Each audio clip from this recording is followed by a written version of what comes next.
Hey, my brothers and sisters in Christ, it is Sharon, and I'm back with you on how I study and understand my Bible. Yes, you know I'm alone in my room. I'm empty, prayed up, ready to receive what the Lord has in store for me. Now, you know me and my routine. Everything and everybody is outside the door. They don't get to come in here. It is just God, myself, my Bible, and my notes. Well, let's go ahead and be about God's business. And I'm coming to you out of Exodus chapter 22, verses 1 through 31.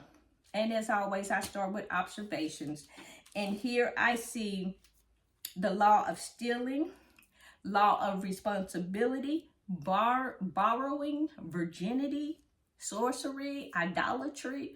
You know, that's just a few things. There's a lot of them in here. But go ahead and getting started. We're going to start with the restitution that is required in case of a theft. And here we see here verses 1 through 4. You know, the command is against the theft. You know, that was already stated, which was stated in the 10 Commandments, thou shalt not steal. And here is more specific principles and given in judgments there.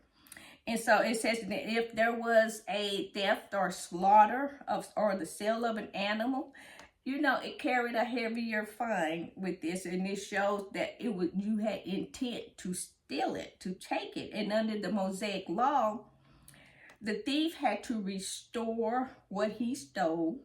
And the property owner had the right to protect his family and his property by force. And that's just what we would call self-defense or breaking and entering. You know, some states have, the castle law? You break in somebody's house, they can shoot you because you breaking in their house. You intend to harm them. Same thing here. 4,000 or 5,000 years ago, that's what happened. They still had the right to protect their household. And then verses 9 through 13 here, that is the application or more applications of the principles of restitution. And in verse 9 here, you know, it is just said restitution was to be paid by double for any kind of trespass of animal or burglary or theft. The guilty party had to pay restitution. And so they enforced these laws here. Today's laws, you know, the thief don't have to pay restitution. They pretty much get away with whatever it is they want to get away with. But back during the Hebrews times, you know, when they was in the desert, they was getting to their homeland and stuff. You had to pay for what you stole. There was going to be some consequences, period. Because consequences and discipline, it detours people from stealing and taking stuff. If you don't have, there's no consequences of your sin, what's the purpose of having a law if you're not going to enforce it? Here, they enforce the law. And in some cases, the guilty, they had to pay double in restitution of whatever it is that they stole or whatever it is that they took. It says, but if in fact it is stolen from him, and he shall make restitution to the owner of it. And if it is torn to pieces by a beast, then he shall bring it as evidence, and he shall not make good, you know, of what was torn there.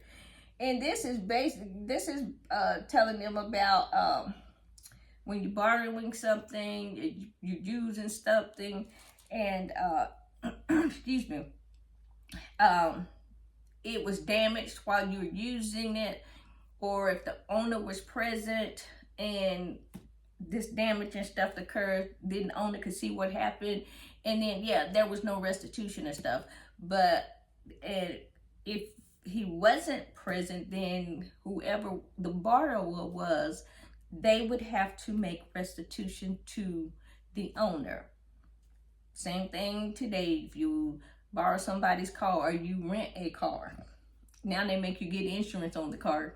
But you had to pay restitution for the damages that was done to that vehicle.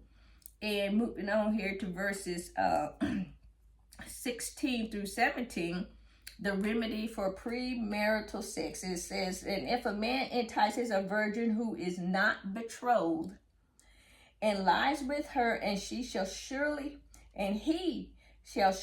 pay the bride price for her to be his wife. And so that's what they had, premarital sex back in those days. But if it was found out, which it usually was, then the man had to pay the bride price for the woman.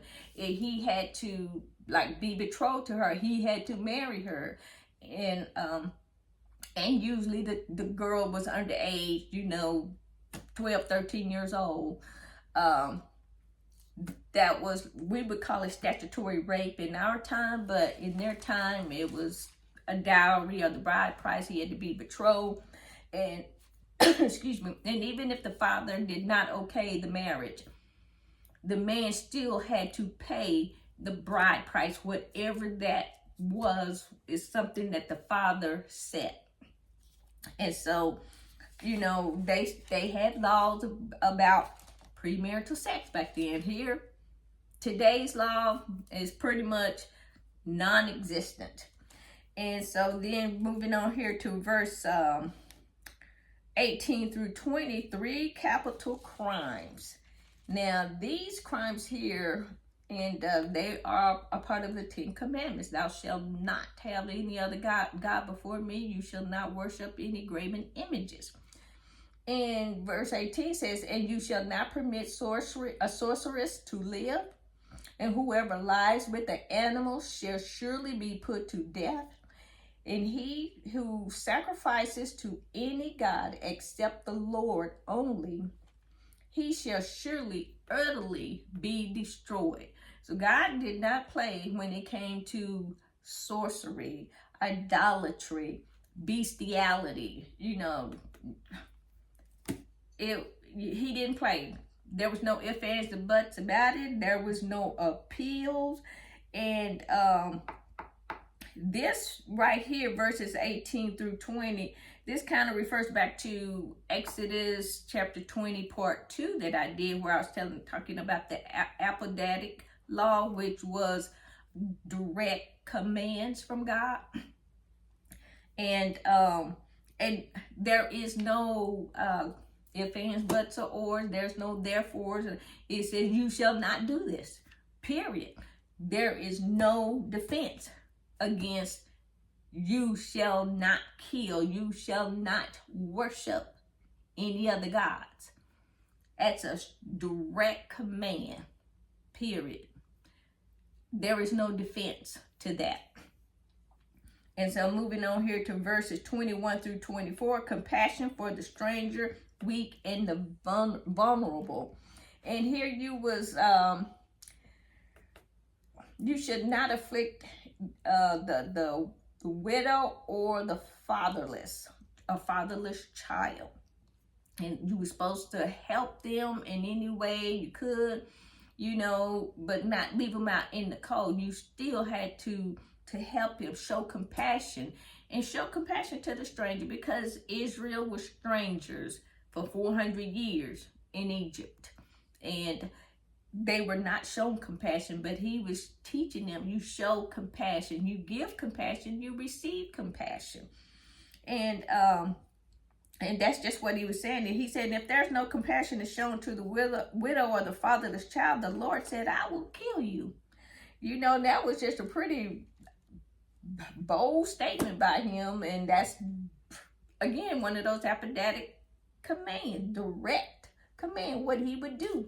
In verse 24, he says, and my wrath will become hot, and I will kill you with the sword. Your wives shall be widows, and your children fatherless. Because, back then, some men did not want to share or take care of a widow or help them out and stuff. You know, it was all about, this is mine, let her work for what she get, or he shouldn't have left her like that. You know, when you see somebody in need, help them, period. That's what this is saying, because you know that those tables might be turned on you, and you may need some help, and you will be wanting someone to help you out. But you just remember, you know, do unto others as you wish to be done unto. And moving on here, verses 25 through 27, the compassion for the poor. The Israelites, they were to lend money to their fellow Israelites, but they could not charge interest. You know, if you loan somebody $10, $100 back then, or shekels back then, you couldn't charge them interest on that. It was just dollar for dollar, a shekel for shekel. You know, that's just what it was. And he was just teaching them that's how you help each other out, you know. And he said, it's also, if a neighbor's cloak was used as collateral, you were supposed to give it back to him at the end of the day, because that was probably his only cloak that he had. And so you would not have that person going around half naked. So give it back to them at sunset. And then in verses 28 through 31 here, the law regarding holiness and separation unto God. And this right here, you know, this verse here, he said, you shall not revile God nor curse a ruler of your people.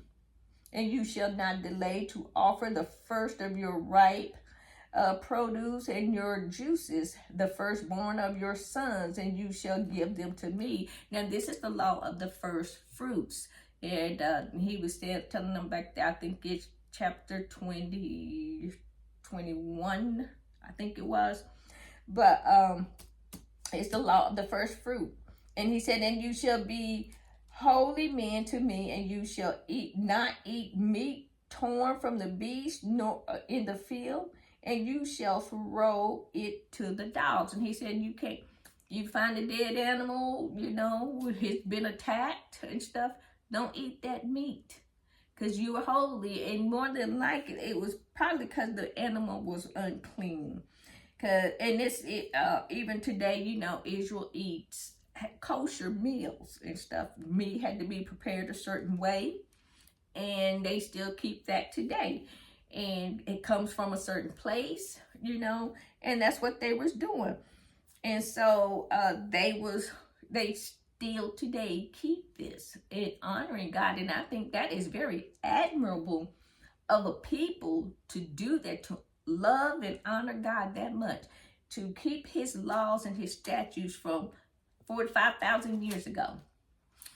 And we in the United States here, all of our judicial systems is based on this. This is where our judicial foundations come from. And so when you have political leaders and stuff saying, oh, this not a Christian nation, you know, blah, blah, blah, whatever it is they think, those laws that's sitting up there in, in Capitol Hill over there, in the, what is that thing called? The Declarations of Independence and all. That was all based off of this right here, the Holy Bible. That is the foundation of it. Well, this will end my Bible study for Exodus chapter 22. And as always, it's a blessing to get to share God's word with you. You be blessed, be safe, and remember to hit the like and subscribe button. Have a blessed and wonderful day.